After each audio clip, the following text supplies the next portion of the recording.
부동산 규제의 마지막 카드로 거론되는 보유세 개편안에 윤곽이 오늘 나오게 됩니다. 종합부동산세를 손대는 방향이 유력한데 올해 공시 가격까지 크게 올랐기 때문에 보유세 부담은 그만큼 커질 전망입니다. 네, 특히 고가 주택을 가진 사람들과 다주택자들의 세부담이 늘어날 것으로 예상되고 있는데요. 과연 우리 주택 시장에서는 보유세 강화를 어떻게 인식하고 받아들일까요? 전문가와 함께 전망해 보도록 하겠습니다. 창조도시경제연구소 이재문 소장입니다. 어서 오세요. 네, 안녕하십니까. 자, 우리가 일단은 보유세 개념을 정리를 좀 해봐야 될 것 같습니다. 이게 지방세라고 불리우는 이제 재산세, 그다음에 이제 국세라고 보는 저희가 종합부동산세, 이걸 이제 합친 거를 그런 개념으로 봐야 되는 거죠. 그러니까 이제 재산세 같은 경우는 이제 토지나 건축물, 그다음에 주택, 선박, 항공기 등의 소유자에게 이제 부과되는 이제 지방세를 얘기하고요. 네. 종합부동산세 같은 경우는 이제 매년 6월 1일을 기준으로 해서 주택분 재산세 과세 대상인 국내 주택의 공시가격을 합산한 금액이 6억 원을 초과하는 경우에 부과되는 국세입니다. 당연히 누진세율이 적용되죠. 과거부터 따져본다면 이 부동산 관련 세금들이 워낙 많이 손을 역대 정권마다 대었기 때문에 변천사를 좀 정리를 해주세요. 그러니까 이제 종합부동산세 같은 경우는 이제 노무현 정부에서 이제 종합부동산세가 최초로 도입된 이후에 이제 이명박 정부에서 이제 그 세율과 그다음에 이제 공정시장 가액 비율이라는 거를 도입해서 그다음에 이제 그 사실상 어떻게 보면 종합부동산세가 좀 무력화되면서 국세에서 차지하는 비중이 한 1.8%에서 0.67%로 감소해서 사실상 무력화됐다라는 판단을 받았는데 이번에 이제 다시 문재인 정부에서 이제 이 보유세를 강화하는 방면으로 가기 때문에 이제 논란이 되고 있는 상황입니다. 네. 자, 그러면 정부가 보유세를 개편하려는 의도는 뭐라고 볼 수 있을까요? 사실 김동연 총리가 뭐 신중해야 한다 이런 언급을 해왔고, 뭐 지금 부동산 시장을 보더라도 어느 정도 가격 안정화 측면에서는 지금 상당 부분 지표로 좀 확인되고 있는데 굳이 이 타이밍에 보유세를 개편한다 어떻게 사실 받아들일까요? 이제 보유세 인상 부분은 저희 여러 각도로 봐야 되는데 이것이 단지 부동산 시장만 잡기 위한 어떤 정책은 아니고요. 일단 종합부동산세는 조세제도 전반에 있어서 효율성과 공평성이 확보된다는 장점이 있습니다. 이로 인해서 이제 경제적인 능력에 따라서 이제 과세 원칙에 한 발 다가갈 수 있기 때문에 보유세가 논란이 되는 것이고요. 그리고 이제 종부세는 상당히 투명한 세금입니다. 그래서 원천적으로 탈세가 불가능하죠. 탈세가 불가능하기 때문에 투기 세력을 억제하는데 가장 강력한 수단으로 이용되고 있으면서 이제 100세 시대를 맞이해서 늘어나는 복지 수요를 감당하기 위해서는 이제 이 보유세 부분을 건드리지 않을 수 없다라는 게 이제 정부가 보유세의 논란을 점화시키는 주된 이유라고 할 수 있겠습니다. 어쨌든 이 보유세 개편안을 두 갑론을박이 있으니까 여쭤보는 건데, 보유세 인상을 찬성하는 쪽에서는 GDP 대비 낮다, 뭐 OECD 평균보다 낮다 이런 쪽을 주장하는 거고, 보유세만 놓고 볼 게 아니라 부동산 세금 전체를 놓고 본다면 뭐 취득세부터 뭐 양도소득세, 거래할 때 내는 세금들 이거저거 다 합친다면 결코 우리나라 부동산 세금이 적은 게 아닌데 보유세 인상 카드까지 거론할 필요가 있겠느냐, 이런 식의 찬반 논리들이 지금 부딪히고 있는 것 같았어요. 그러니까 이제 우리가 많은 기준을 삼는 게 이제 OECD 기준인데요. 그 네. OECD 기준으로 놓고 봤을 때도 보유세 비율은 이제 우리나라가 이제 0.8% 정도 돼서 이제 OECD 국가 중 한 16위 정도를 기록하니까 중간 정도 수준이고요. 그다음에 이제 GDP 대신 이제 부동산 시가총액을 기준으로 했을 때는 보유세율이 훨씬 더 벌어지고 있습니다. 그래서 OECD 평균이 0.435% 정도인데 한국은 0.156%로 3분의 1 수준에 좀 불과한 그런 상황입니다. 그래서 이런 그 보유세 기준에서 양도세, 거래세니까 양도세라든지 시등록세를 합쳤다 하더라도 우리나라가 중하위권에 중하위권에 위치하고 있기 때문에 어떤 세제 개편의 어떤 필요성과 당위성은 있다라고 보여집니다. 알겠습니다. 자, 이제 이번 권고안에는 주택 토지분 종부세 세율 인상, 그리고 공시지가 조정, 공정시장가액 비율 조정, 이 세 가지 시나리오를 중심으로 뭐 단수 또는 복수안을 제시할 가능성이 큰 것으로 이미 알려져 있는데, 재산세를 손대지 않고 고가주택 대상의 종합부동산세 부담을 높이는 쪽으로 가닥이 잡혔다고 하는데 이 부분에 대해서는 어떻게 보십니까? 저도 이제 뭐 그렇게 될 거라고 이제 예측을 하고 있는데 재산세는 이제 워낙 광범위한 세금이고 그 광범위한 세금이다 보니까 재산세율을 인상한다든지 공시지가를 조정해 갖고서 하게 되면 일순간에 국민들한테 많은 부담이 가기 때문에 조세 저항이 강력할 거로 보여집니다. 근데 이제 반면에 종합부동산세는 이제 실질적으로 보면 한국에서 2, 3%에 불과한 네. 약 한 최대한 50만에서 70만 명 정도가 부담하는 그런 세금이기 때문에 그런 세금에서 과거에 이명박 정권에서 그 세율을 인하했고 그다음에 이제 공정시장가액비율이라고 해서 80%까지 이제 만들어 놓은 거로 90, 100%로 인상하지 않을까 그렇게 단계적으로 추진이 될 거라고 지금 예측하고 있습니다. 네.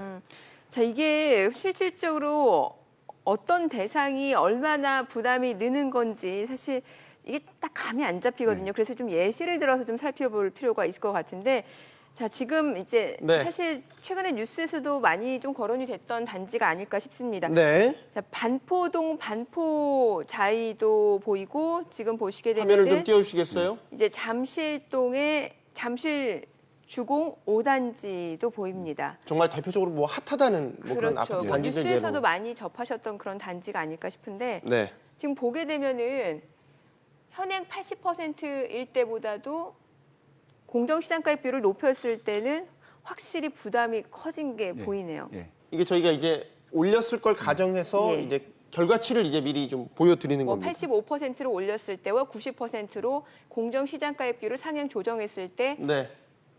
종부세액을 저희가 산정한 결과입니다. 좀 설명을 좀 해주세요. 세부담이 큰 거 아닌가라는 생각도 들고요. 그러니까 이제 우리가 현재 이제 공정시장 종부세의 어떤 세율 기준이 네. 이제 어떤 그 시가가 아니고 그러니까 실거래가가 아니고 어떤 공시 가격이지 않습니까? 그럼 네. 공시 가격이 현재 실거래가의 한 70% 정도 선이라고 보시면 됩니다. 그러니까 결국에 한 14억짜리 아파트가 10억 정도에 해당되는 거죠. 그러니까 이 10억이 뭐냐 하면 이제 결국에 이 10억이 이제 공시 가격인데 이 공시 가격에서 종부세를 부과할 때는 이제 6억 원을 빼줍니다. 빼주면 이제 10억짜리 아파트, 공시가격 10억짜리 아파트가 6억을 빼게 되면 4억이 이제 과세 표준. 그렇죠. 4억이 되는 거죠. 그 4억에 80% 공정가액을 곱하게 되면 실질적으로 과세 표준은 3억 2천이 되니까 실질적으로 14억짜리 아파트의 어떤 그 아파트의 세 부담이 3억 2천에 0.5% 정도 되는 겁니다. 그러면 이제 금액으로 따진다 그러면 한 176만 원, 주민세까지 포함해서 한 176만 원 정도 되고요. 이런 계산으로 해서 90%가 됐을 때는 198만 원, 100%가 됐을 때는 220만 원 정도 되기 때문에 실질적으로 세부담이 그렇게 급증하는 것은 아니지만 여기에서 이제 공시가격의 요율을 70%에서 공시가격 요율을 올리게 되면 이제 세부담이 많이 늘어난다라고 보입니다. 그러니까 지금 나온 공정시장가의 비율을 상향 조정했을 때는 보시다시피 세부담이 크게 늘어나진 네, 않는데 크게 늘어나지 않습니다. 여기 이제 공시가격 급등했다라는 점을 감안을 하게 되면 예. 세부담이 올해 같은 경우는 늘어나요. 이제 주택 같은 경우 7%에서 10% 가격이 서울에 올랐지 않습니까? 네. 근데 이제 그걸 따진다고 보면 사실 작년에 서울에 있는 아파트가 한 4억, 5억 이상 올랐다라는 얘기죠. 근데 이제 그것이 다 지금 아까 계산한 것대로 반영이 돼서 이제 나왔을 때 이제 가격이 됐기 때문에 실질적으로 증가되는 세금액은 그렇게 많지 않다라는 거죠. 상승분에 비해서는 상당히 미미합니다. 그런데 이제 공시 가격이 특히 이제 올해 들어서 뭐 이런저런 이유로 해서 많이 올랐기 때문에 그 부분까지 증분까지 이제 더해진다면 세부담이 확 늘어날 가능성이. 근데 이제 재산세하고 합쳤을 때 이제 그 세부담이 전년도에 비해서 150% 이상이 될 경우에는 종부세는 감면하게 돼 있습니다. 150% 이상을 넘어갈 수 없는 거죠. 그러면 뭐 가장 유력한 안이라고 하니까 이제 공정시장 가액 비율을 이런 높였을 경우에 어떻게 보십니까? 가장 좀 세부담이 크게 늘어나거나 타격을 받을 층이라고 표현을 할까요? 어디라고 저희가 봐야 될까요? 세부담이 이제 늘어나는 분들이 이제 그 상위 한 2%에서 3%. 결국에 뭐냐 하면 이제 서울에 있는 주택에서 예를 들어서 10억, 그러니까 공시가격을 기준으로 해서 이제 10억 이상 정도 되는 분들의 어떤 세부담이 이제 상당히 증가할 겁니다. 증가하지만 그 증가액은 주택가격 상승분에 비해서 상당히 낮기 때문에 뭐 그렇게 크게 세부담을 느끼지는 않을 것 같은데 이 세금이 이제 매년 내지 않습니까? 이제 매년 내다 보니까 이제 그것이 누진됐을 때에는 이제 상당히 세부담으로 올 여지가 있습니다. 그러니까 공정시장가의 비율 조정만으로는 세부담이 늘진 않지만 공시지가까지 건드린다라면 이제 공시가격이 세금이 급등을 이제 많이 증가할 수 있죠. 사실 근데 이 세율을 인상하는 것 자체는 뭐 인상 근거도 그렇고 폭도 그렇고 국회에서 이 법률 개정을 거쳐야 되기 때문에 굉장히 까다롭다고 잘 알려져 있는데 그러면 정부하고 여당이 이 세율을 조정할 가능성도 있지 않을까라는 생각도 들거든요. 그러니까 단기적으로는 조세 저항이라든지 아니면 또 국회에서의 어떤 합의 통과가 돼야 되니까 일단 여야가 대치돼 있는 국면에서는 세율을 정부가 인상한다고 발표했다 하더라도 실질적으로 얻는 실익은 전혀 없을 겁니다. 그러니까 이제 세율을 건드리는 거는 이제 장기적인, 중장기적인 목표로 갔을 때 이제 세율 인상이라든지 이런 안이 나올 것 같은데 그런 세율 인상안이나 이런 것이 나올 때에는 반드시 이제 거래세와 보유세의 어떤 그 세율 조정까지 감안해서 나와야만이 이제 제대로 된 조세 개혁이 이루어질 수 있을 거로 판단됩니다. 좀 정리를 해보면 그렇다면 지금 뭐 시나리오들이 이제 한번 3가지 정도가 나오고 있으니까 뭐 조세 저항이라든지 아니면 뭐 합리적인 세 부과라든지 뭐 이런 거 종합적으로 판단해 봤을 때 어떤 시나리오가 가장 우리 부동산 시장에 적절하다고 보시는지 전문가로서 의견을 좀 주신다면. 최근에 이제 주택 가격이 많이 올라갔지 않습니까? 주택 가격이 이제 많이 올라갔는데 이제 결국에 나는 부동산을 투기를 한 게 아니라 잠실 지역에서 살다 보니까 예전에 이제 뭐 싸게 산 아파트가 지금 한 20억 가까이 됐다라면 이제 그런 분들은 어떻게 보면 이제 주택을 한 채 가지고 있고 그다음에 일단 주소득원이 보장되지 않을 경우에 세가 지나치게 부담이 될 겁니다. 아마 그런 것들이 합리적으로 조정되는 범위 내에서 참여정부 수준으로 회귀되지 않을까 이렇게 생각을 합니다. 그렇다는 거는 공정가액, 시장가액 비율은 약 100%로 단계적으로 환원이 될 것이고 세율도 한 3%까지 이제 돌아가게 되면서 이제 주택 공시 가격에 따르는 상한을 올릴 것이냐 내릴 것이냐가 이제 마지막 방점이 될 거라고 보입니다. 네. 자, 어찌됐건 보유세, 사실 이게 안 내던 세금을 더 내야 된다라고 하면 부담이 상당할 수밖에 없습니다. 자, 그렇기 때문에 많은 분들이 조금이라도 좀 세부담을 덜기 위해서 여러 가지 얘기들 나오는 것 같은데 주택을 공동명의로 취득하는 전략이 조금 절세 차원에서 유리할 수도 있다라는 얘기들이 많이 나오는 것 같은데 이 부분은 어떻게? 그러니까 이제 종합부동산세는 이제 세대별 합산이 아니라 인별 과세입니다. 인별 합산을 하기 때문에 이제 부부라 하더라도 재산을 공유로 갖게 되면 이제 분리돼 있으니까 재산가액이 이제 낮아지기 때문에 이제 종부세에서 면제될 수 있는 어떻게 보면 이제 입법적 어떤 하자라고 볼 수 있는데 최근에 이제 이것이 한 12월쯤에 조세 개혁을 통해서 어떤 이런 부분들이 개선될 거라고 보기 때문에 너무 지나치게 이거를 믿고 공동명의로 취득하는 거는 조금 이제 입법 상황을 좀 지켜보셔야 될 필요성이 있고요. 우리가 인별 과세조차도 바뀔 수도 있다라는 그런 말씀이신 여지가 거죠? 이제 있기 때문에 이제 너무 거기에 이제 맹신을 해갖고서 이제 가게 되면 조금 이제 문제가 있을 수 있기 때문에 아마 세법에 따르는 개정 추이를 좀 더 정확하게 지켜보실 필요가 있습니다. 그리고 이제 두 번째. 우리가 자꾸 이 종부세를 세금 폭탄이라고 얘기를 하잖아요. 그리고 너무 이 세금 폭탄이라는 프레임에 갇혀 있어가지고 사실 이렇게 일반인들이 받아들이기에 이게 좀 너무 이게 지나친 거 아니냐라고 이렇게 생각을 하는데 우리가 3천만 원짜리 자동차 한 대가 1년에 내는 자동차 세금이 52만 원 정도예요. 그러니까 누구나가 그 52만 원 내는 거에 대해서는 크게 불만이 없으신데 시가 15억 원짜리 아파트를 가지고 있으신 분이 종부세를 보유세 부담하는 건 270만 원 정도 되거든요. 그러니까 이제 거기에서 따르는 어떠한 그 소득과 여기에 맞춰서 나가는 어떠한 세제 개혁이 시대적 당이라고 보시면 종부세를 받아들일 때 조금 이렇게 좀 여유가 있지 않을까 생각합니다. 그런데 어떤 아파트 같은 경우는 그 보유세가 1,000만 원이 넘을 수도 있다라는 얘기가 나오는 건 그럼 그건 왜 그런 거죠? 이제 보유세, 그러니까 재산세하고 다 합쳐서 이제 예를 들어서 아파트 가격이 이제 공시 가격이 현실화가 되면 실거래가로 세금이 부과되지 않겠습니까? 최소한 100%까지 단시일내 가진 않겠지만 예를 들어서 실거래가로 보유세를 계산하게 된다라면 급증할 수가 있죠. 근데 그건 현실적인 법 체계에서 무리수가 있기 때문에 그거는 조금 한계가 있고요. 현재 시스템에서 이제 서울에 있는 아파트를 기준으로 보면 뭐 가장 비싸다는 아파트 정도 보면 40억에서 45억 정도 기준으로 놓고 본다라면 이제 그 정도 아주 일부 아파트들은 세가 나올 수 있지만 보편적인 상황은 아닙니다. 뭐 앞서 이제 우리가 보유세를 얘기할 때 이제 뭐 정 소장님께서는 세금 폭탄이라는 프레임에 이제 갇혀 있다 그 부분을 이제 지적을 하셨는데 어쨌든 시장에서 받아들이는 이 보유세 개편안은 솔직히 말씀드리면 지금까지는 악재라고 봐야 되지 않습니까? 그거는 소장님도 부인하기 힘드시죠? 그렇죠. 뭐 보유세가 부동산 투기를 잡는 어떠한 수단 중에 하나라는 거는 뭐 부인할 수 없는 사실이고, 이 종합부동산세가 국민적 저항을 많이 받았던 이유가 참여정부에서 이 종합부동산세를 세제 개편에 따른 이 부분이 아니고 급격히 올라가는 부동산 가격을 잡기 위해서 어떤 그 수단으로 썼고, 그 수단으로 쓰는 과정에서 국민적 합의를 이뤄내지 못했기 때문에 사실 비난을 많이 받은 이 세금이거든요.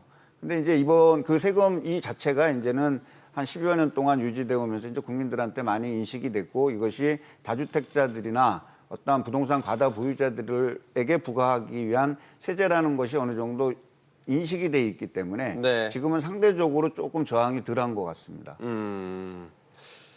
자, 부동산 침체를 막으려면 보유세 인상과 함께 반대 이제 거래적인 측면에 거래세 인하를 동시에 추구해야 된다 이런 주장도 나오고 있어요. 그러니까 뭐 예를 들어서 지금 보유세 개편을 하는 게 단순히 정부가 세금을 더 걷어들이려는 뭐 그런 저희를 갖고선 하는 게 아니냐. 이제 이런 뭐 의심이라고 할까요? 이런 시각을 불식시키기 위해서는 이런 거래세 인하도 동시에 추진되는 이런 것들도 안으로 거론되고 있거든요. 어떻게 보세요? 뭐 당연히 보유세가 강화되면 거래세는 인하가 돼야 됩니다. 아니면 거래세를 폐지하거나 아니면 양도소득세 같은 경우도 상당히 세율을 낮춰서 거의 유명무실하게 만들어줘야 보유세를 강화하는 장기적인 목표에 도달하는 것은 원칙입니다. 네. 앞으로 정부도 그렇게 나갈 거라고 좀 보여지고요. 근데 단지 지금 이제 이 지금 시기에서 이 보유세 강화에 다주택자들의 어떤 투기 세력을 억제하겠다라는 거는 어떻게 보면 핀셋 정책이죠.